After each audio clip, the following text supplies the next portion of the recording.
Okay, I just checked. I've been using this coordinates app. Okay, and for the first time I checked, because I assumed it was going to give me the coordinates for exactly where I am. I mean, why wouldn't it? But I was just looking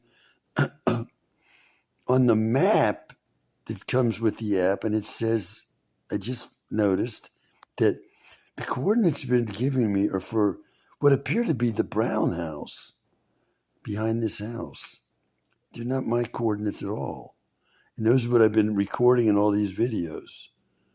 But I've been getting them from this app that I assumed was giving me my coordinates, but that's not what it's been giving me. So, what I got to say about this is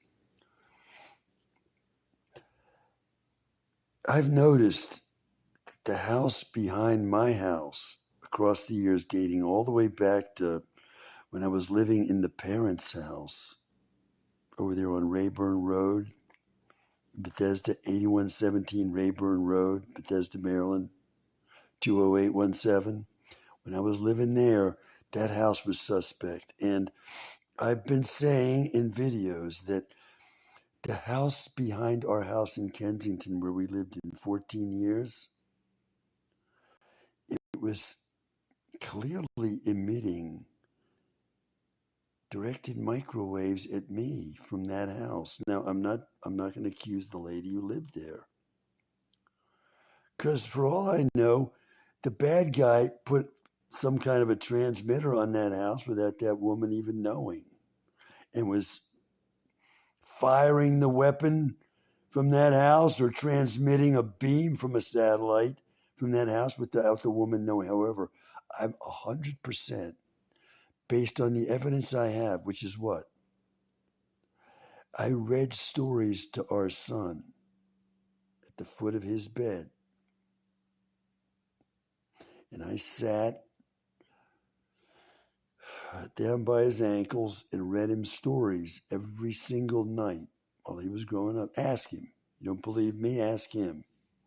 And that house behind our house in Kensington was up a hill, so that if the weapon was firing down, which it would have been, toward our house,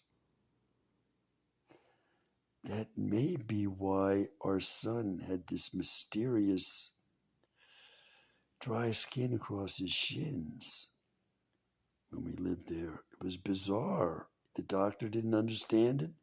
We didn't understand it. You can't say this is a hereditary problem or anything in our family. NO. And yet our son had dry skin across his shins for which he had prescribed medicine from his pediatrician. We were baffled. But I'm saying the dry skin was from what? From the microwave weapon being aimed at me that grazed the top of his shins from the knee down on its way to my stomach or my lungs, or maybe my head. And that's how he got that dry skin. I'm saying 100% that is evidence that that weapon was being fired at me from that house. 100%. So the house behind our house has been suspect all the way back to 1980 when I made the wrong move of moving back into the man of the year's house to undertake the chance of a lifetime offered to me by my mother, which was to write a novel under the patronage, if you will, of the parents, where I would be free to write without having to work for an entire year. I should never have gone home, but then again, I guess I should. I don't know how to interpret that. I regret that I've even been born, so I wish I'd never been born at all, so it's a moot point. Should I have gone back to that house when I did? That's a moot point. Now, this Brown house has been suspect to me since we moved here. In fact, we moved here and it was empty for like 2 years. Nobody in that house at all. And to me, that was a red flag, as everybody says these days. Even though I wasn't aware of a weapon yet being aimed at me. I wasn't. Like I'm saying, like in the Raymond Chandler novel, The Big Sleep, everything has fallen into place now with the way I'm explaining things. Yeah, yeah, I get it now. Everything makes perfect sense now. So here I'm seeing that my phone is hacked, my house is hacked. I'm being harassed all day long, and so is my wife. It's been going on for a decade. And I see that the coordinates on my phone that are supposed to be my coordinates are the coordinates for that house, the suspect. So what does that mean? I don't know what it means. My phone's hacked, so the way these hackers operate, they love to get me or anybody they're harassing to make a false assumption and act on it, and then be shown to be absolutely wrong in what they've done. This is their favorite means of harassment, so they like nothing better than encourage me, who they believe is a full loony bin trip, to say, hey, if the coordinates is at that house behind ours, to run my phone, they're guilty. I'm going to go down there and make a citizen's arrest. What time is it? It's like 1:17 a.m. I'm going to go down, knock on the door. Hey, this is your neighbor. You're under arrest. I'm making a citizen's arrest. I see that your coordinates are on my phone. You're guilty of harassing me and my family. That's what I'm going to do, huh?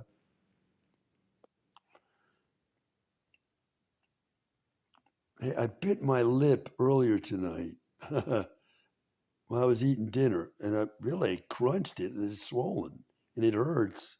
The expression "bite your lip." Wait, is it bite your tongue? I got that wrong. I think I said bite your lip. It's bite your tongue. I bit my lip. Well, anyway, I think I got confused on that earlier tonight. Shows you, oh, this guy is totally wacko, man. Do you look at, he's making all these mistakes and thought he's a muddy thinker.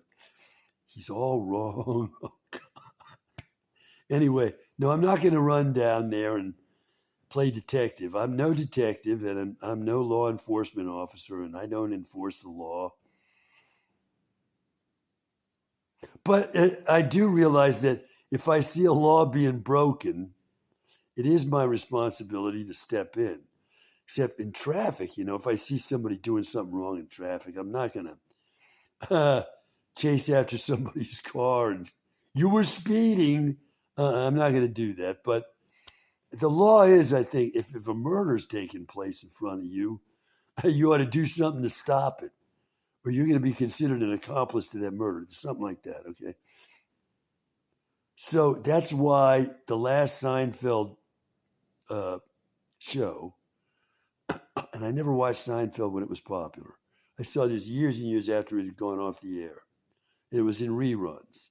But I saw that the last Seinfeld show was the entire crew of the Seinfeld, the girl there, Kramer, the fat guy. What was his name? It wasn't Costello, like Costanza. Costanza and Jerry Seinfeld. They're all in jail. Why? They were witnessing a purse snatching or something, and they did nothing about it. So anyway, I can't assume that a crime is being committed by the Brown House. So if they are behind all this harassment, they are the control center, as I suspect they might be. Well, that's just I'm not witnessing a smoking gun crime being committed, so I'm doing what I should do. I'm not going to accuse anybody there when these are just suspicions of mine, but they're based on a lot of experience with this kind of thing from a house behind my house. Now, why would that be symbolically important? Because I was male raped. Okay, what is that? That's the behind that's being violated, right? The behind. And what would be a male rape? I don't know. I would assume the one way of male raping somebody would be to position yourself behind that person while the person bent over or whatever, or got down on his knees, and from behind got the violation.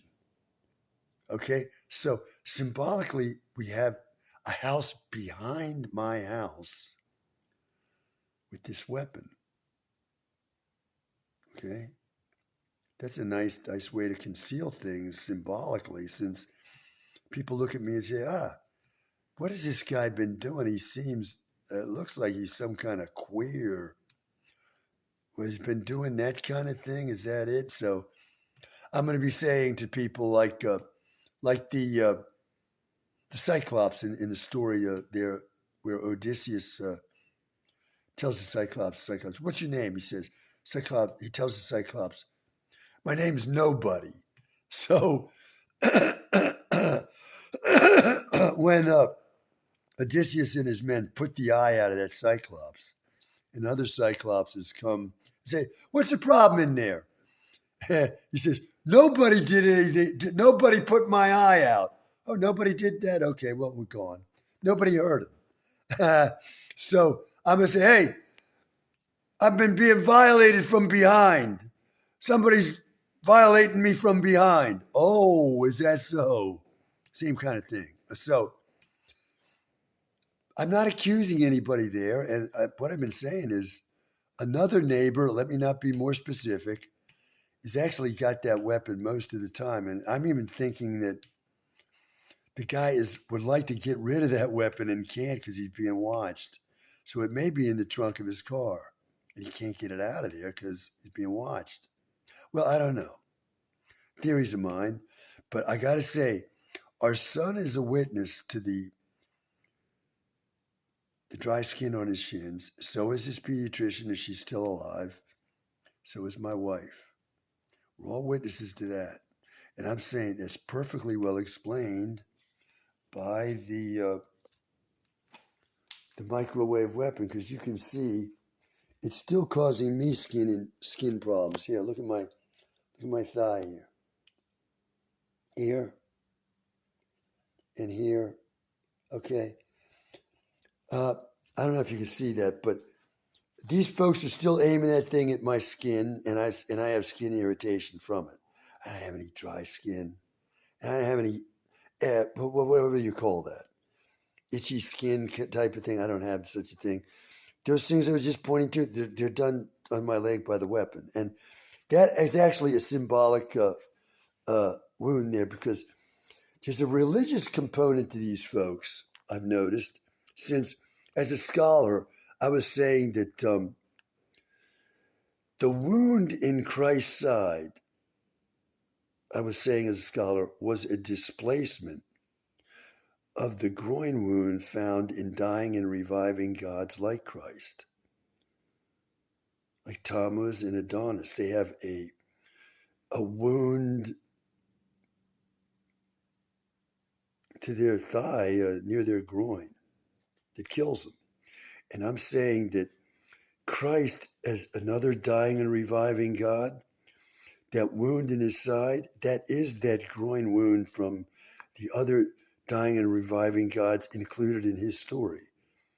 Now, let me say that if there was a real Christ and he did get a real wound in his side the way he did, that would still be consistent with the symbolism of that time, where the people who didn't like Christ would want him to seem like the dying and reviving gods like Tammuz and Adonis. So if they wanted to do that, they might pierce his side, thinking that they are now equating these figures in a way. Or they were even mocking Christ this way by saying they weren't stabbing him in the thigh, they were stabbing him in the side.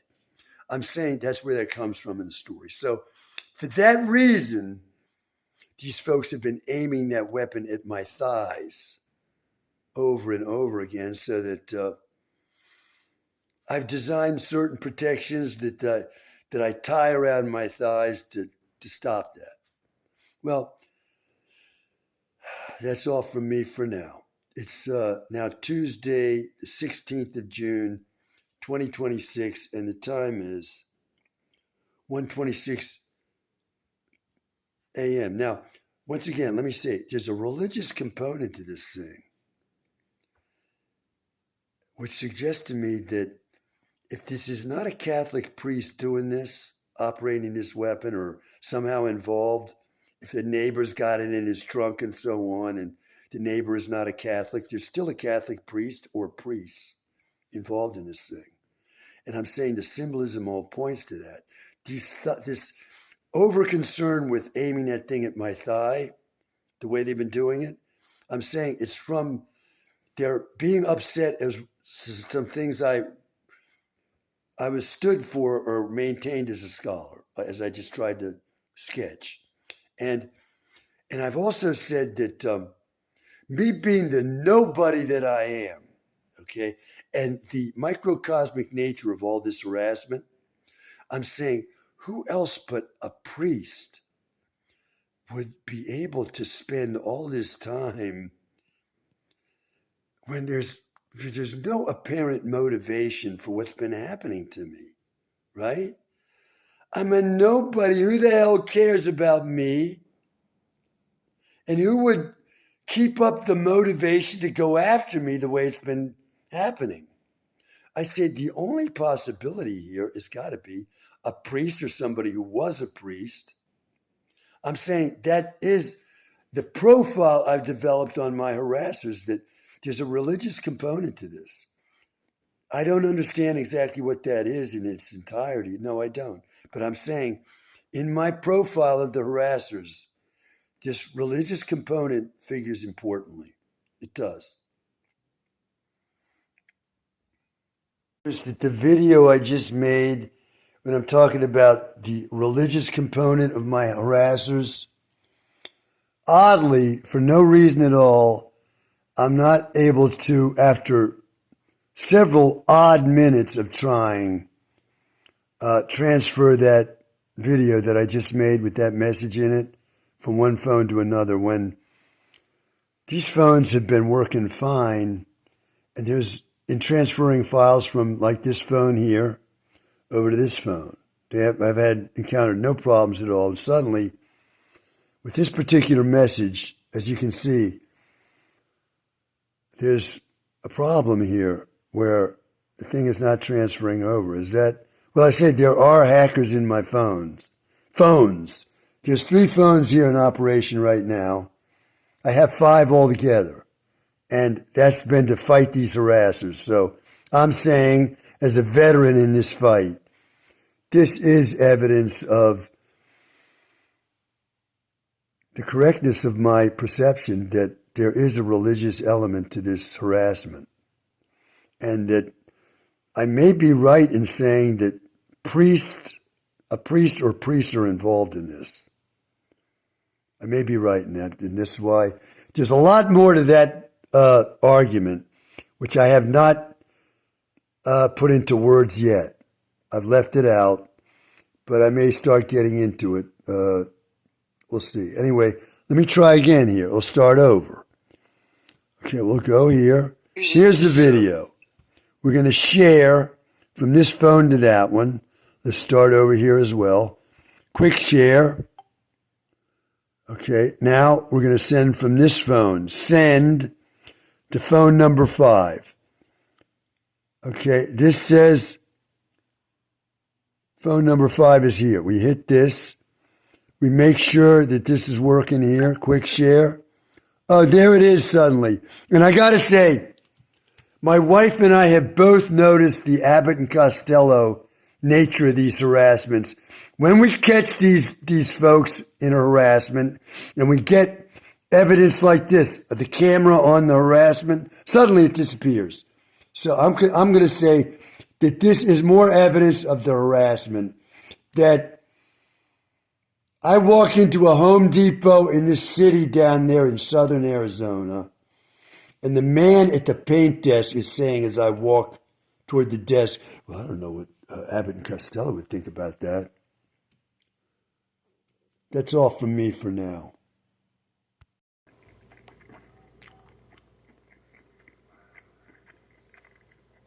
I'm having a hot dog as a snack. So I decided to add this footnote.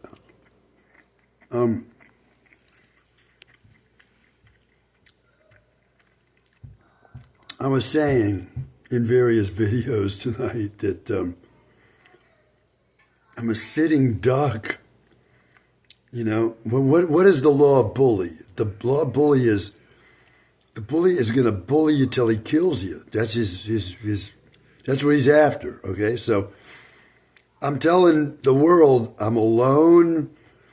I'm friendless. I'm even hated, and I'm feared. I'm a danger to everybody worldwide. I'm nuts. And if I got murdered tonight, no one would give a damn. Even my own wife would figure, well, he went nuts or whatever. There would be no investigation into it or whatever. The people would get away with it. It'd be easier than what they did to Uncle Fred, which I'm saying was a set-up murder, and Chris Ringy did not commit it. Okay, so I'm saying all these things, and I should be terrified, but I'm not. And that's why I'm making this footnote. Now, I've been through some very scary experiences in my life. I have. And what I was thinking about when I was just eating that hot dog was that night in Denver when I was up there with my trailer in tow, my 30-foot trailer. Let me show it. Hey, what time is it? It's I should be scared as hell. It's like 2 a.m. And I'm going to show my trailer out in the dark here. I should be terrified, but I'm no way terrified. I talked about how terrified I was out at that house at Merkirk. I wouldn't have done something like this, no matter what. Okay? At that time, there was nothing to be scared of, right? There was I didn't believe I was being harassed. I didn't believe I'd been sexually abused or anything. I didn't know any such things. And yet, at that place at night, I was seized with terror, and I mean terror. Now, here's my trailer. This is a 30-foot travel trailer. It's quite big. It weighs 7,000 pounds. And you cannot pull it with a Subaru Outback. Apparently, you got to pull it with a truck as big as the one we have, an F-250. Ford F-250 back there. Now, would I have done this out at that house at Merkirk before I was aware of all these things, horrible things that have happened, right? Of course, I've been aware of the murder of Ted Roop. I'm calling it a murder since I was 7 years old, but I've lived with that, right? Now, I'm saying that to walk out like this and be talking, even with this phone, is something I would not have done at that house at Merkirk. I was absolutely terrified to be there. I was not going to be there at midnight. I had to be out of there. I was never there later than 11:30, and I think that may be somehow illuminating as to the murder of Uncle Fred. That it might have happened around that time. Now, that's all I want to say about that. And I want to say that, let me repeat that that night in Denver when I was being followed around pulling that trail, I was being followed. It was clear I was being followed. Like I drove up to that mountaintop thinking, maybe there's a place to put my RV up there. That trailer. So I drive, I think it was called Indian Hills. And it's winter time and there's snow on the ground. And it might have been snowing actually. And I'm driving up this mountain called Indian Hills there, and somebody's following me. So I get to the top, and I pull the trailer into an empty parking lot, and there's another car comes up and parks on the other side of the parking lot. Oh, he just happens to be there, huh? So now I got to go to the bathroom.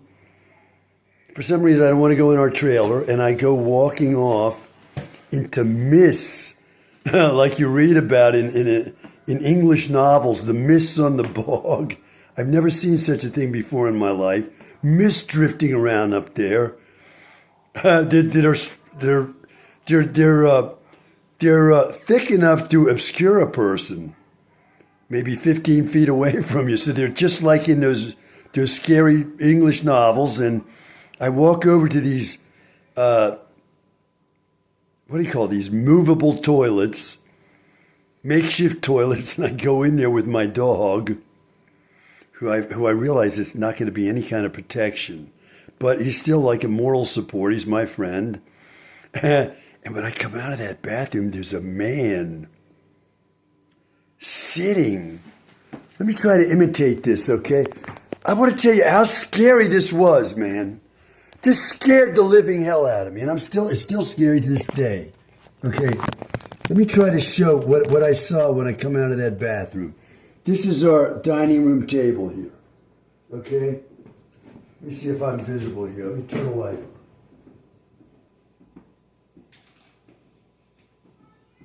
on. Okay. I come out of it. I don't even know. I've never been at this place before in my life. I know virtually nothing about Denver. My wife is deaf. Where am I here? I got the wrong glasses. Okay. Here I am. So, I swear to God, I don't want to break our table. It's a pretty sturdy table. I think it'll take me. I come out of that that makeshift bathroom, and our table's about the size of a picnic table. And there's a guy sitting on that table like this. He's a young man. He's fit. He's athletic, and if he attacked me, there would be a fight. To be afraid of having. Okay? If this is somebody who wanted to kill you, you better look out for your life if somebody like this attacks you. So, I'm saying, what in the goddamn hell is this? Who is that? The mists are blowing around this guy, so he's appearing in and out of these mists that are blowing. There's not a soul around. What's he doing there like that? Well, people are going to say, you're crazy. This is a hallucination. No, I am not crazy. And that was not a hallucination. That guy was there scaring the living hell out of me. Okay? So I got my dog on a leash even. I said, okay, Heidi, let's go. And I go by that guy. I didn't see his face or anything. He wasn't facing me. How bizarre can you get? And I go back to our trailer and I drive. And then where do I go? I've told this story many times. Let me tell it again. I go to a Motel 6 in Denver, a certain part of Denver. I'm trying to remember now what it was called. But I go there.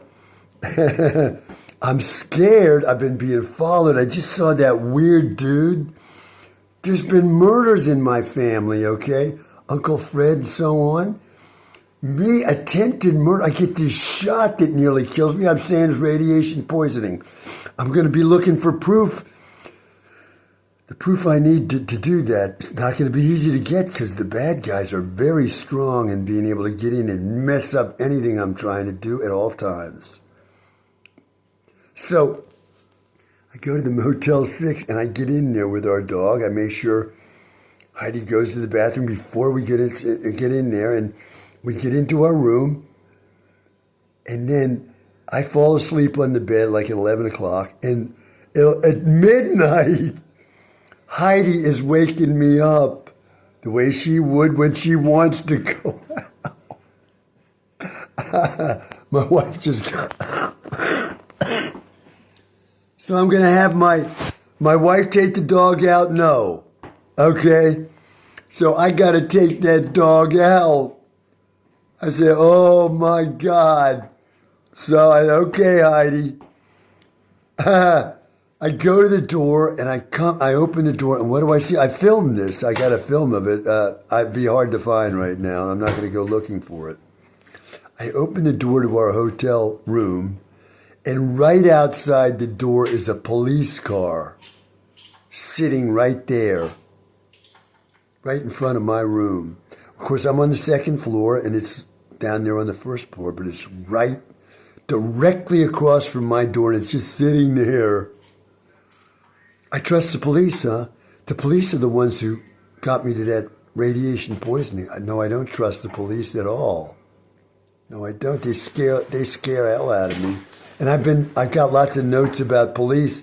They started us on the trek out to Colorado by harassing us when we were trying to play tennis. The park is empty. At that time, now there's people using that park, but at that time, I just retired. We're out there at that park. There wasn't a soul around, and the police are harassing us there. So that was one of the things I said, listen, I'm leaving this area. This is ridiculous. And I did. I left. Now, I'm not going to tell the rest of what happened. But that was, I guess that outside of the terror I experienced at Muirkirk when I was studying there in my senior year, that night in Denver has got to be the scariest. I'm laughing. Oh God. And as I say, I come around that corner in the dark. The guy throws open the door to his hotel room. He's there like in an undershirt. He also is a fit man, maybe 40 years old. He's strong looking, right? He throws open the door to his room.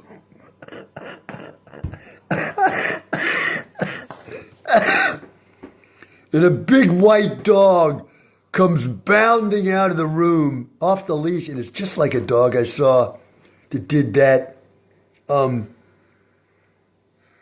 outside of our apartment in Colorado Springs. We were being mercilessly harassed. This dog identified itself out. When it got too close to you, it had a little characteristic move that identified it as the same dog. Okay? It had this little thing it did with its head like that when it was getting close to you. And I'm saying that was the same dog. Now, the guy shouts from his room. The light is not on in his room. The door's open, it's after midnight. And he shouts, my dog smelled your dog and my dog came out. I'm in the dark. It's dark as hell out there. There are no lights. This is the back of the Motel 6. There's nobody there. All the rooms are like dark. That's what this guy says. And so what I'm saying, what I always said to Heidi in situations like this, stay with me, Heidi. Stay with me. Okay, and so Heidi would.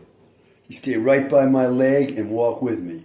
I just kept walking. I didn't answer that guy. But I thought, I got to go back. Anyway, you can see by the way I'm making this note that I am not terrified the way I should be. And I got to say that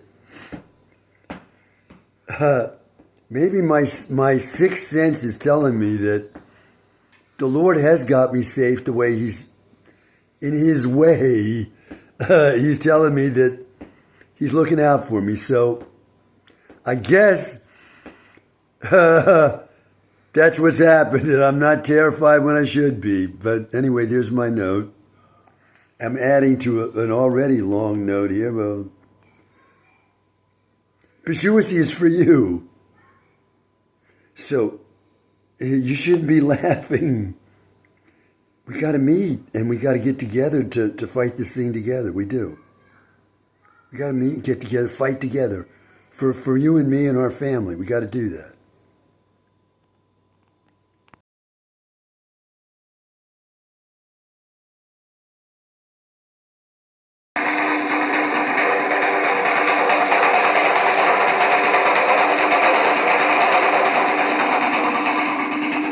Is that you, Chris?